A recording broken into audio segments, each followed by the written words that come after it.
जनपद आजमगढ़ के मार्टिनगंज ब्लॉक से लौट रहे बरदा थाना क्षेत्र के सोनहरा गांव के पूर्व प्रधान और सपा नेता को बाइक सवार बदमाशों ने गोली मार दी और मौके से फरार हो गए। घटना की जानकारी होते ही परिजन और ग्रामीण मौके पर पहुंचे और इलाज के लिए सीएचसी मार्टिनगंज ले जाया गया, जहां डॉक्टरों ने मृत घोषित कर दिया। सूचना पर जिले के आला अधिकारी एसपी सिटी, सहायक पुलिस अधीक्षक भी मौके पर पहुंचे और शव को कब्जे में लेकर पोस्टमार्टम के लिए भेज दिया। बता दें कि आजमगढ़ जिले के बरदा थाना क्षेत्र के सोनहरा गांव के पूर्व प्रधान रणविजय यादव उर्फ रन्नू, जो किसी काम से मार्टिनगंज ब्लॉक पर गए थे, शाम को वो अपनी बुलेट से घर लौट रहे थे। वे गांव के निकट बेसू नदी पुल के पास पहुंचे ही थे कि बुलेट रोककर लघु शंका करने लगे। इसी दौरान बाइक से पहुंचे दो बदमाशों ने उन पर ताबड़तोड़ फायर झोंक दिए और फरार हो गए। गोली की आवाज सुनकर आसपास के लोग एकजुट हो गए। सूचना पर परिजनों और ग्रामीण भी मौके पर पहुंचे।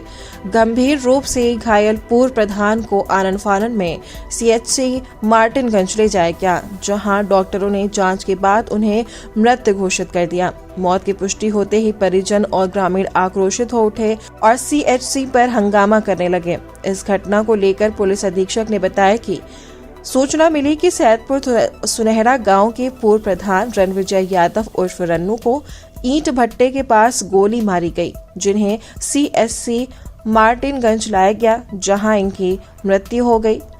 बताया गया कि 2021 में एक घटना घटित हुई थी, जिसमें गांव के अनिल यादव की हत्या हुई थी। उस मामले में मृतक जेल गए हुए थे। इनमें 8 अन्य लोग भी जेल गए थे। इसी को लेकर हत्या होना परिजनों द्वारा बताया गया। पुलिस इस मामले में जानकारी कर रही है। परिजनों की शिकायत पर 3 संदिग्ध व्यक्तियों को हिरासत में लेकर पूछताछ की जा रही है। जो भी घटना में शामिल होंगे, उनके विरुद्ध कठोर कार्रवाई करते हुए गिरफ्तारी सुनिश्चित की जाएगी। आज शाम लगभग 6 बजे सूचना प्राप्त हुई थी कि थाना बरदा अंतर्गत सैदपुर सुनहरा गांव के पूर्व प्रधान रणविजय यादव उर्फ रन्नू, इनको ईंट भट्टे के पास किसी के द्वारा गोली मार दी गई है। इनको इलाज के लिए सीएचसी मार्टिनगंज लाया गया, जहां पे इनकी मृत्यु हो गई। तत्काल फील्ड यूनिट के द्वारा मौका मुआयना किया गया है। एसपी सीओ सदर, एसपी सिटी और मेरे द्वारा भी घटनास्थल निरीक्षण किया गया है। परिजनों से वार्ता की गई है।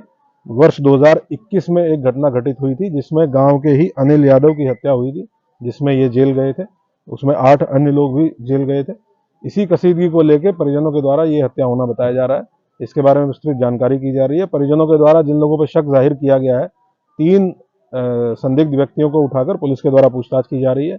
अभी परिजनों के द्वारा तहरीर नहीं दी गई है। जो भी तहरीर देते हैं उस पर एफआईआर पंजीकृत करते हुए जो भी लोग इस घटना में शामिल हैं, उनकी गिरफ्तारी, उनके विरुद्ध कठोर कार्रवाई और उसके बाद उनके विरुद्ध गैंगस्टर एक्ट के अंतर्गत कार्रवाई सुनिश्चित की जाएगी। डेड बॉडी को पोस्टमार्टम के लिए भेज दिया गया है।